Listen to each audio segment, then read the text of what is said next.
You're watching Mirror 7 News. Stay informed, stay ahead for more news. Eric Idle has always been one of those figures in comedy who feels larger than life, and yet, when you hear him talk, you realize how human and grounded his story really is. Recently, he sat down for an interview on This Cultural Life, and what came through was a mix of humor, honesty, and reflection on a career that has stretched over decades. What's fascinating is that comedy wasn't always his plan. Idle actually imagined himself becoming a journalist. He loved writing as a child and thought journalism would give him that outlet. But all of that changed when he saw Beyond the Fringe, a groundbreaking satirical show by Peter Cook, Dudley Moore, and Alan Bennett. The idea that politics and everyday life could be turned into comedy struck him like lightning. By the time he arrived at Cambridge University, he was auditioning for comedy reviews instead of chasing a press badge. From there, the story that we now know as Monty Python almost feels like an accident. Idle and his future collaborators, John Cleese, Michael Palin, Terry Jones, Terry Gilliam, and Graham Chapman, ended up creating Monty Python's Flying Circus not as a grand plan, but as a filler project, while waiting on other opportunities.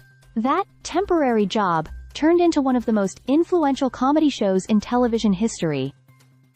Idle's working style was different from the rest of the Pythons. While most wrote in pairs, he worked alone, starting at dawn and avoiding conversation until lunchtime. This independence gave him a unique voice, though it also left him outnumbered when sketches were voted on. Still, his work stood out. His Nudge Nudge sketch, which the two Ronnies once rejected, became iconic, and even caught the attention of Elvis Presley, who reportedly borrowed the catchphrase "Squire" from it. But perhaps his most unexpected legacy is musical. Idle wrote, "Always look on the bright side of life" for Life of Brian, and today it's the most popular funeral song in the UK. For him, knowing people choose his song at such personal, solemn moments is deeply moving.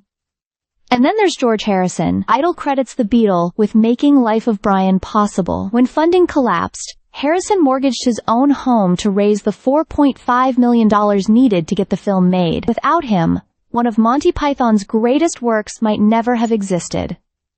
Idle's life hasn't been without challenges. In 2019, he was diagnosed with pancreatic cancer. Astonishingly, he laughed when he heard the words, having once joked about the illness while writing a musical about death. Surgery removed the cancer, and he continues to live, write, and reflect with that same mix of irreverence and resilience. And financially, his story is remarkable too. Between Monty Python royalties, Hollywood roles, and especially his Tony Award-winning musical Spamalot, Eric Idle's fortune is estimated at around $65 to $70 million in 2025. Even so, he's been open about financial pressures, showing that behind the comedy and success, the struggles have been real. In the end, Eric Idle's story is one of reinvention, survival, and laughter, sometimes in the face of life's darkest moments. It's a reminder that comedy isn't just about making people laugh, it's about finding light where others might only see shadows. Stay subscribed for more videos.